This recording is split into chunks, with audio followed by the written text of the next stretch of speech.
નવ case number 3 માટે આપણે એક્ઝામ્પલ સોલ્વ કરીએ.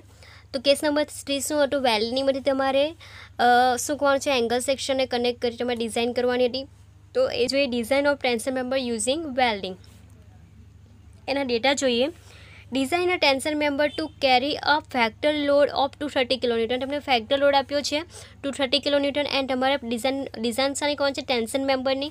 Use single unequal angle. તમને કહેવામાં આવ્યું છે કે અનઇક્વલ એંગલ તમારે સિલેક્ટ કરવાનો છે. ઓકે, સિંગલ અનઇક્વલ, ડબલ નથી, સિંગલ. વિથ 4 mm ફિલેટ વેલ. તમને ફિલેટ વેલ સાઇઝ પણ આપી છે S = 4 mm. 40 connection to gusset plate. Length of member is 3 metre. Take FI = 250 megapascal and FU = 410 megapascal. તમને ડેટામાં આપ્યું છે કે ટેન્શન મેમ્બર તમે ડિઝાઇન કરવાનું છે અને તમને ફેક્ટર લોડ આપવામાં આવ્યો છે 230 કિલોન્યુટન અને કહેવામાં આવે છે કે યુઝ સિંગલ અનઇક્વલ એંગલ. તમે સેક્શન જે સિલેક્ટ કરો એ અનઇક્વલ એંગલ હોય છે, સિંગલ અનઇક્વલ એંગલ. એન્ડ તમને જે ફિલેટ વેલ જે છે સાઇઝ આપી છે S = 4 mm અને એને સાની સાથે કનેક્ટ કરવાનું છે ગસેટ પ્લેટ સાથે અને લેન્થ ઓફ મેમ્બર આપીએ એન્ડ ધેન FI એન્ડ FUની વેલ્યુ આપી છે. ના આપણે ગિવન ડેટા લખીએ. ફેક્ટર લોડ શું છે, તમારો ફેક્ટર લોડ તમને આપ્યો છે 230 kilo newton. Clear, 230 kilo newton. Then size of weld size S = શું આપી છે તમને fillet weld 4 mm. Then length of member L = 3 metre.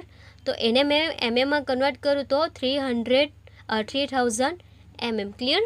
Than FIની value આપી છે તમને 250 મેગાપાસ્કલ. સો હું લખી શકું 250 ન્યૂટન પર mm². ધેન FU 410 મેગાપાસ્કલ આપ્યું છે. ક્લિયર, તો હું લખી શકું 410 ન્યૂટન પર mm². Use single unequal angle કીધું છે. Now step number 1, find gross area AG, જે આપણે કેલ્ક્યુલેટ કરશું IS 800 2007 clause number 6.2 page number 32ના બેઝ પરથી આ જે છે. ઓકે, આ ફોર્મ્યુલા આપણે યુઝ કરશું. ક્લિયર, તો એના પરથી આપણે શું કરવાનું છે, AG રિક્વાયર. તમારું મેઇન ફોર્મ્યુલા શું હતું કે TDG = તમારું મેઇન ફોર્મ્યુલા તમારે શું હતું, TDG = AG into FI / gamma MO. હવે એના પરથી હું AGને કટ્ટા બનાવું, AG રિક્વાયર કરું ઇઝ ઇક્વલ શું થશે, TDG શું લેવાનું, TDG તમારે T લેવાનું છે. ક્લિયર, સો TDG = T. તો AG રિક્વાયર કરું તો AG require T into gamma MO ને / FI. હવે હું વેલ્યુ મૂકું છું એમાં. Where gamma MO = partial safety factor અને એ લેશું આપણે ટેબલ નંબર 5 પેજ નંબર 30ના બેઝ પર જે છે ગામા M0 = 1.10. સો વેલ્યુ મૂકું છું 1.10. ધેન FI 250 ન્યૂટન પર mm². ધેન Tની વેલ્યુ તો ફેક્ટર લોડ છે કેટલી વેલ્યુ છે 230 કિલો ન્યૂટન. ઓકે, અને એને મેં ન્યૂટનમાં કન્વર્ટ કરું તો 230 × 10³ ન્યૂટન થશે. ક્લિયર, સો અહીંયા હું લેવું છું 230 × 10³ ન્યૂટન બિકોઝ આપણી આ વેલ્યુ સમજશું ન્યૂટન પર mm². હવે આ વેલ્યુ મૂકું છું AG રિક્વાયર = T. T શું છે 230 × 10³ ઇન્ટુ શું છે ગામા MO 1.10 ડિવાઈડ બાય શું છે FI શું છે કેટલા 250. તો હું વેલ્યુ કેલ્ક્યુલેટ કરું 230 × 10³ into 1.10 divide by 250. So value આવે છે 1012. તો AG રિક્વાયર છે 1012 mm². Clear. Then step number 2, select trial section. આપણે સેક્શન સિલેક્ટ કરવાનો છે તો એ સેક્શન આપણે સ્ટીલ ટેબલમાંથી લેવાનો છે. હવે ચૂઝ ISA. હવે આપણે જે ISA સિલેક્ટ કરવાનો છે તો AG રિક્વાયર છે 1012 mm² એરિયા. તો એનાથી વધારે એરિયા હોય એવો સેક્શન સિલેક્ટ કરીશું. ઓકે, તો આપણે સ્ટીલ ટેબલમાં જોઈએ. ક્લિયર,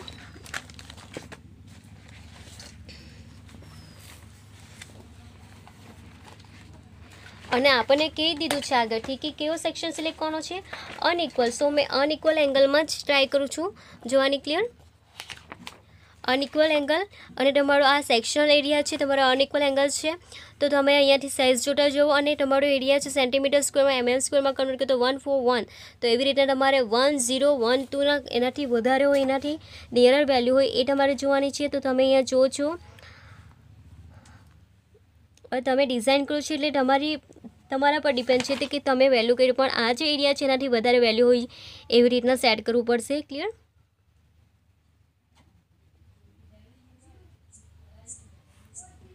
$1014. ઓકે, આ જે છે આઈસ 100/75/6 mm થિકનેસ જે છે, તો એમાં સેક્શનલ એરિયા જે છે 10.14 સેન્ટીમીટર સ્ક્વેર છે. એને મેં કન્વર્ટ કરું તો 10.14 mm સ્ક્વેર થવાની. ઓકે, તો એ જે એજી રિક્વાયર છે એનાથી વધારે છે 2 પોઈન્ટ, તો હું આ વેલ્યુ લઉં છું. અને એ જે છે સ્ટીલ ટેબલ પેજ નંબર 8 પર છે. ક્લિયર? તો સ્ટીલ ટેબલ પેજ નંબર 8 પર છે. આઈએસ છે 100/75/6 mm અને એનો એરિયા છે કેટલો છે 10.14 સેન્ટીમીટર સ્ક્વેર. સો એને mm સ્ક્વેરમાં કન્વર્ટ કરો તો 1014 mm સ્ક્વેર આવશે. ક્લિયર? ઇન્ટુ 100 કરવું પડશે તો આ વેલ્યુ આવે છે 1014. સો એજી રિક્વાયર કરતાં શું છે? ગ્રેટર ધેન છે. સો આ value greater than A G required. Clear? 1012 mm square કરતાં. દેન આ જે વેલ્યુ છે એની centre of gravity and R મિનિમમની વેલ્યુ લેવાની છે. તો સેન્ટર ઓફ ગ્રેવિટી શું છે તમે જુઓ છો અહીંયા, તો આમાં જુઓ તમે 100/75/6માં સેન્ટર ઓફ ગ્રેવિટી જે છે સી એક્સએસ જે છે CZZ લેવાનું છે અને એ વેલ્યુ શું છે 3.01 સેન્ટીમીટર છે. તો હું વેલ્યુ લખી શકું 30.1 mm. ઓકે, 3.01 સેન્ટીમીટર છે. સો mmમાં કન્વર્ટ કરો તો 30.1 mm. દેન સોરી, આ જે છે આ વેલ્યુ શાની થવાની? CXX ઓર CZZ. ક્લિયર? દેન અહીં આપણે આર મિનિમમની વેલ્યુ ફાઇન્ડ કરીએ. આર મિનિમમ જે છે એ લઈએ તો આર મિનિમમ એ આપણે રેડિયસ ઓફ ગાયરેશન, આર મિનિમમ માટે આર મિનિમમ છે રેડિયસ ઓફ ગાયરેશન. તો તમે જો 100/75/6માં તમે જુઓ છો. ક્લિયર? તો તમારે આ જે છે એ આરવીવી લેવાનું છે. RV is equal to 1.59 centimetre છે. સો તમારો આર મિનિમમ જે છે એ આરવીવી થશે અને આ કેટલા છે 1.59 સેન્ટીમીટર. સો આ વેલ્યુ થશે 15.9 mm. ક્લિયર? નાવ હવે ફાઇન્ડ કરીએ throat thickness. Throat thickness T T is equal to 0.7 into એસની વેલ્યુ છે 4. સો વેલ્યુ આવશે તમારી 2.8 throat thickness mm. Clear? Now આપણે એઝ્યુમ કોન્શિયસ ઓફ વેલિંગ કે FWBની વેલ્યુ શું હતી આપણી 189 ન્યૂટન પર mm સ્ક્વેર. હવે એના પરથી આપણે ફિગર ડ્રો કરશું તો શું થશે? તમારો ગસેટ પ્લેટ સાથે એંગલ સેક્શનને વેલીમાંથી કનેક્ટ કરો છો. Fillet weld at toe and fillet weld at heel. અને આની વિથ છે 100 બિકોઝ આ તમારો સેક્શન છે 100/75/6 અને આ સેક્શન આ વિથ છે તમારી 75 અને એની જે થિકનેસ છે તમારી કેટલી 6 mm અને આ થિકનેસ પર તમારે શું થવાની 6 mm. હવે આ જે છે તમે જો છો એ ગસેટ પ્લેટ છે. આ ગસેટ પ્લેટ સાથે તમારો એંગલ સેક્શન કનેક્ટ કરે છે. એની વિડ્થ છે 100 mm અને એની જે સેન્ટર ઓફ ગ્રેવિટી છે CZ 30.1 mm. દેન તમારે આ જે છે એ LW1 લેન્થ જે એટ ટો પર તમે વેલ્ડ કરો છો એ લેન્થ એન્ડ હિલ પર લેન્ડ વેલ્ડ કરો છો એ LW2 એન્ડ રિટર્ન્સ છે આ અને આના પર જે ફોર્સ છે P1 and P2. Clear?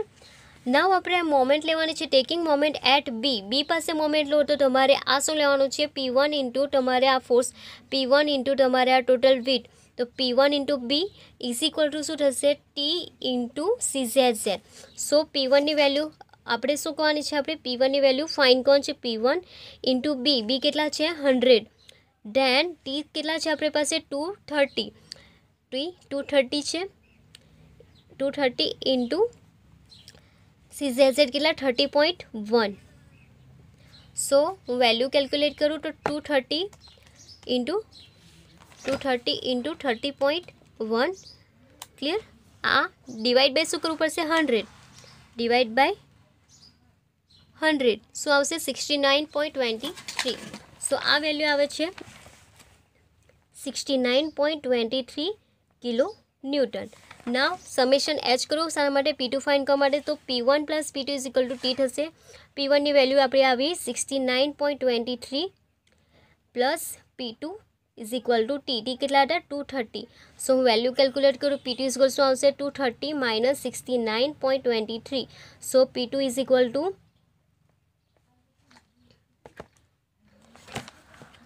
230 minus 69.23, so value આવે છે 160.77.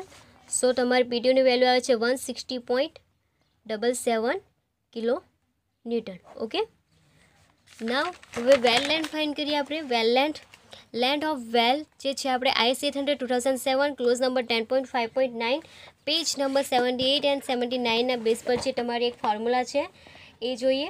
ક્લિયર, એના પરથી તમારે આ વેલ્યુ ફાઇન્ડ કરવાની છે. હવે તમે અહીંયા જોવો છો તમારી પાસે આ ફોર્મ્યુલા છે.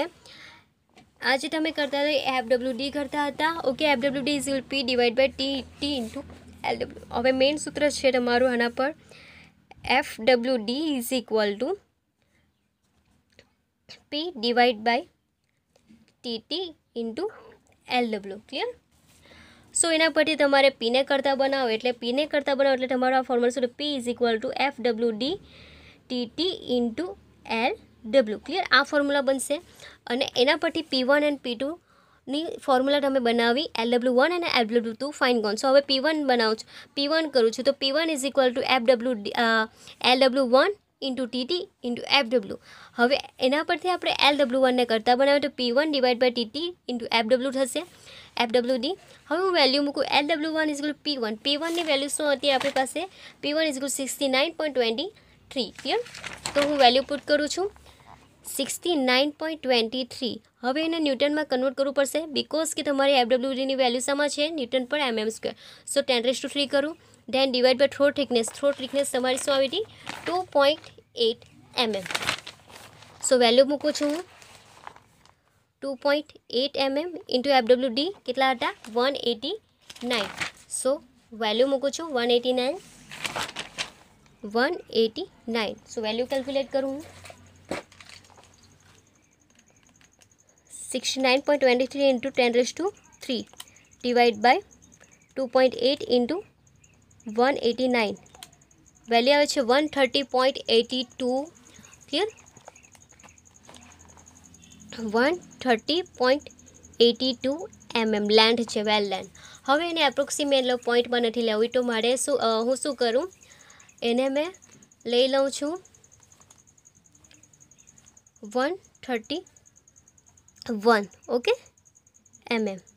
નાવ P2 is equal to LW2 TT into FWD. LW2ને કરતાં બનાવો તો LW2 is equal to P2 divide by TT into FWD. હવે વેલ્યુ મૂકું. P2ની વેલ્યુ શું આવી હતી આપણી પાસે? P2 is equal 160.77.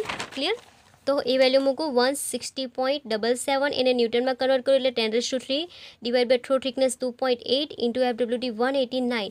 સો હું વેલ્યુ કેલ્ક્યુલેટ કરું 160.77 into 10⁻³ divide by 2.8 into 189. Value છે 303.79. 303.79 mm. સો એને મેં એપ્રોક્સિમેટ 304 mm લઈ લઉં. ઓકે, સો તમારી LW1 અને LW2 આવી. હવે and return is equal two 2s. And return જે તમારા છે આ એન્ડ રિટર્ન, તો એ ફાઇન કરીએ. And return is equal two 2s, તો U ઇન્ટુ s જે છે 4. સો તમારે એન્ડ રિટર્ન 8 mm થવાના. નાવ ટોટલ LW1 જે છે ટોટલ એટલે આ વેલ્યુ તમારી ટોટલમાં થશે. ક્લિયર,